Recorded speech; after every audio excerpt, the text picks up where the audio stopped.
You been on my mind, you been on my mind. Try not to think about you like all the time. I'm asking myself where did all the memories go. It's hard to be myself ever since you been gone. As I'm chilling at this party, I realize I don't even wanna be here. I'd rather be alone with you, and this liquor make it hard to see it clear. Always wondering if I'm good enough, but you make me feel like I am. I've been stressed a lot, but I make it out, and that's just the person I am. Yeah. It's me, SimbaTv. Bang! What is good, YouTube fam? It's your boy Simba back here again with another reaction video for you guys today. For today's reaction video, we got top 10 funniest big mouth moments. Let's jump up in it. Puberty has never been so funny as on this show. Welcome to Watch Mojo, and today we're counting down our picks for the top 10 Big Mouth Season 2 moments. How does the defendant plead? Not creepy, Your Honor. For this list, we're looking at some of What the the hell funniest, is that? most compelling, and original scenes from the second season of this Netflix original animated series. Also, since it was both hilarious and insightful, but not long enough to warrant its own list, we're also including the 2019 special released between seasons 2 and 3, My Furry Valentine. Is any of this usable? Number 10, Andrew's Breakdown. Well. Hey, Lars, why don't you do me a favor and get lost, you motorized nobody? Yeah, you drink piss. Andrew, Damn. stop talking to him like that. Valentine's Day is often a tough one to get through, but in middle That's school a it fact. can seem like the single most important day of the year. That is a And fact. usually, all that pressure results in more anxiety, disappointment, and pain than actual romance.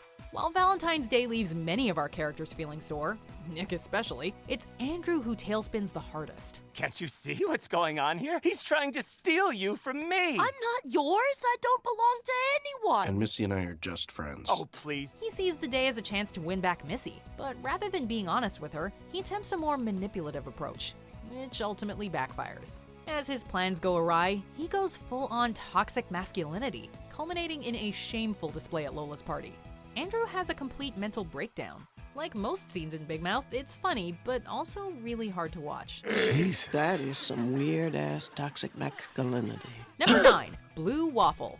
One of the scariest things about exploring your sexuality is the risk of STDs. Sex is so complicated. I know. And we haven't even talked about STDs. STDs? No, I think this one's gonna be scary. Without proper education as to what What? they entail and What how the they're hell? transmitted, the concept can take on an almost supernatural horror movie energy. Without appropriate resources, people might even believe in fictitious conditions, like the dreaded blue waffle. Blue waffle? What's that? Come on, it's an STD that makes your vaginitals look like this. This segment does a perfect job of illustrating the looming but ambiguous fear associated with sexually transmitted diseases and infections. I shot your kid girlfriend because you ruined my walls with your sex disease. In Whoa. White World of Dread, Andrew manages to give Lola genital blue waffle, despite the fact that they only kissed. He is incredibly over the top, but Whoa. nicely conveys just how irrational and paranoid people can get in this department. We are helping, best friend. Yeah, before you infect anyone else, we're gonna chop your rotten dick off. Be informed and always use Let's not appropriate do that. protection. Knowledge is your best defense. I wish people would come in and get tested before they start Googling and driving themselves crazy. Food for thought. But one more time. Blue waffle is not real, right? One more time, it is not real. Number 8, Jay's double Valentine's Day date. Most of the kids in Big Mouth feel driven by hormones, but few lean into their blossoming sexuality quite as aggressively as Jay. God, Jay, you are so good at the before sex stuff. Yeah, for girls and guys, bro. Oh yeah, I guess I'm kind of the ultimate machine. More than just being an insatiable horn dog, however, Jay is also discovering his own sexuality, and that his interest might not be as exclusive to girls as he originally thought. After having an experience with Matthew, his burgeoning bisexuality takes the form of a couch cushion that he sees as male. Is it a weird coincidence that I made out with Matthew and now you show up? I don't see the connection, man. By the time Valentine's Day rolls around, he is fully juggling 2 relationships. Jay tries to have stereotypically masculine and feminine dates with both of his pillows simultaneously. Can you excuse me for one moment, please?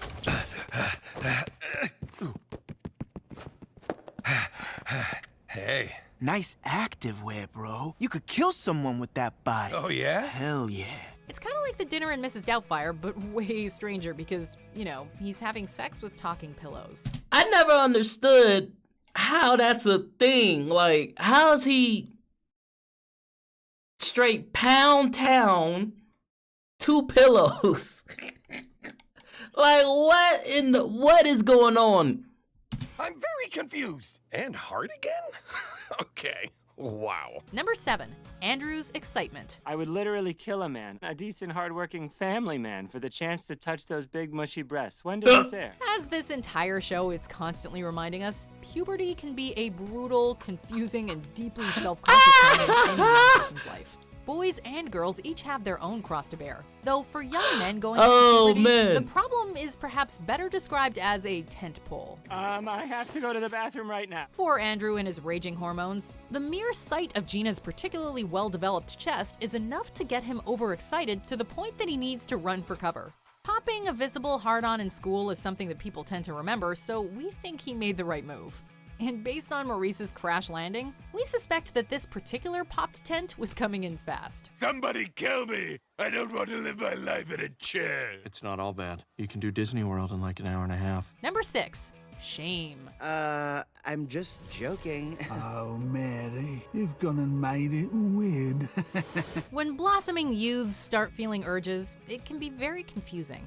At every turn, they're told not to indulge them, sexual activity largely being framed as a bad thing at that age. This one is embarrassed that his balls have yet to drop, and this one is Wow. Puberty can feel like one big exercise in shame. In Big Mouth, that concept takes the shape of the shame wizard. And does he ever have a song to sing for Jessie and her peers? Shame, shame, you've got no one but yourself to blame. With this catchy You little creepy ditty, as he shames hell, pretty much bruh. every kid in school, arguing in sing-song that he is necessary. It's a funny little earworm, but it's also a perfect representation of pubescent shame, which always seems to find a way in.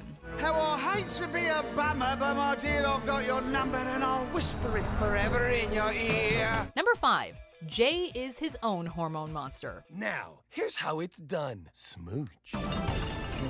Come on. Yes, yes, yes. On the night of the school sleepover, Nick tries to liven things up with a little game of smooch or share. It's basically a hybrid of spin the bottle and truth or dare. Jay is seriously into it, proving to be a stickler for the rules when Nick hesitates to kiss Missy, and over-enthusiastic when later asking Missy a deeply inappropriate and weirdly specific question.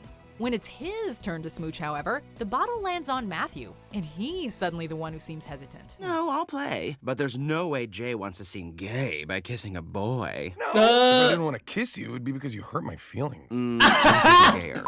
Fine! Ultimately, he follows through with a kiss, but before he does, he throws some threatening words at the rest of the group. I'll do it, and when I win this game, you guys are gonna smooch and share my asshole. It is quite the statement, impressing Maurice and prompting him to say what we've all been wondering about. This kid is a goddamn prodigy. I think he's his own hormone monster. Number 4, the Vagilantes. The year is 2126. The what a what? Lord Bilzerian has declared women's healthcare gay and outlawed all Planned Parenthoods. In the same episode as the Blue Waffle segment, Missy takes a sex ed themed journey into outer space and her imagination, where, as we've already learned, Nathan Fillion tends to feature rather prominently. Andrew, much to his dismay, is the spaceship's janitor. Don't worry, Missy. I'll protect you. Well, I'll protect her too. Oh, General Fillion and Janitor Glauberman, though I'm flattered, I am fully capable of protecting myself. Excuse me, am I a janitor? Every person on this team is equally important. Anyway, Missy's fantasy, Missy's rules. Her team provides help to women in need, specifically those whose reproductive and sexual health isn't being properly attended to through the healthcare system or programs like Planned Parenthood. A celebration of both female anatomy and women in leadership roles, as well as the importance of proper health screenings, this segment is equal parts insightful and funny. Approaching cyst. It looks cysty. What can we say? Missy's a girl who knows what she likes. Andrew, would you be willing to dance the merengue with me while we both make searing eye contact with Missy? Si, senor. 1,000 times si. Chewbacca sound. Wow, wow, wow. Number 3, misconception. As any young woman considering birth control options will tell you, it can often feel like there's no right choice. That's why tonight we're gonna help Leah find the perfect contraception. But yo, Big Mouth is really, really wild. But educational at the same time. Pretty interesting, actually. Rarely, if ever, have the shortcomings, trappings, pros, and cons of the various contraceptive choices out there been presented in such hilariously accurate fashion. Hi, Leah. What's up? Oh, wow. Oh, nice to meet you. Did we just hug? I couldn't feel anything. I mean, I'm just kidding. I felt it a tiny bit. Styled like a dating show a la Bachelorette, Leah meets each of her options one by one. The condom is casual but seems to have sensitivity issues, while the pill comes off a little strong about commitment. Hi, Leah, I'm the pill. Let's get right to it. I need to know that you're serious. I think I am. No. You have to make a commitment to me every day. What if I forget? The diaphragm gets a particularly unflattering depiction, but hey, it's not nearly as popular as it once was, and it still looks better than the pull-out method. You are not. Oh my God! Whoa! Whoa! That's wild. That's the funniest shit I seen on Big Mouth so far. The pull-out method is hilarious. Particularly unflattering depiction, but hey, it's not nearly as popular as it once was, and it still looks better than the pull-out method. You are not picking the pull-out method. Mom, we love each other. Whoa, your mama's hot. I know this guy. He gave me chlamydia. Number 2, Nick tries to get rid of Rick. That's my hormone monster. That's your guy? Oh no, Nick, maybe there is something wrong with you. That's what I've been saying. I need help. This show is not afraid to get dark, like seriously dark. But rarely have we seen one of the kids do something quite as messed up as this. In middle school, it feels like there's a lot of pressure to keep up with your peers in terms of development. Puberty taking its time can utterly devastate your self-confidence. So when Nick loses one of his only 2 pubic hairs, he snaps. I don't want to lose you. Do it for me. Goodbye. The surviving pube presents a simple but drastic solution. Nick needs to kill his decrepit hormone monster so that he can get a new one. I don't know what to do. We gotta get rid of him, and we gotta do it now before it's too damn late. It's pretty horrifying as Nick actually goes through with it. But Rick's response is what makes this one of the show's funniest moments. Nah, man, I love you, brother. You crazy, but I love you. You know, ride it down, baby. Ride it down, baby! That's how much I love Big Mouth. And it just keeps getting better. Fun fact, one of my favorite moments is actually one of the honorable mentions we're about to show you. And after that, we're getting to number 1. Hey-oh! You can stop your crying. Jay's back. Well, then who's been using the elliptical? I'll never be thin. We're talking about Godtown. It's a bachelor staycation. What? A testosterone celebration. Godtown. We're a lonely dude nation. Forget your woes, embrace the bro. I don't need you anymore, Badminton. Oh, you're dead, Steve. I'm gonna kill you before you lose your virginity next episode. Oh, you don't like spoilers? Well, let me explain this to you. I'm not a good mitten. I'm a bad mitten. Yeah, I'm 40. Wait, what? You're 13. No. In my brain, for this, I'm 40. Okay, see, the thing is, like... I'm a grown man. I'm 13, and so your fantasy about being 40 kind of makes this, like, super illegal and gross. No. I'm not interested in that. I understand what you're saying, but you're consent. Before we continue, be sure to subscribe to our channel and ring the bell to get notified about our latest videos. You have the option to be notified for occasional videos or That's all an of them. L. If you're on your phone, make sure you go into your settings and switch on notifications. Number 1, Coach Steve loses it. Steve, do you ever get lonely? Of course not. I remain lonely. It would be so nice if I had a man like you to keep me company when my husband was away. Oh. Everything about Coach Steve's experience with sex is hilarious, both past and present. From Gary, the guy who used to visit his mom, Gary used to come over while my dad was away and do push-ups on my mom.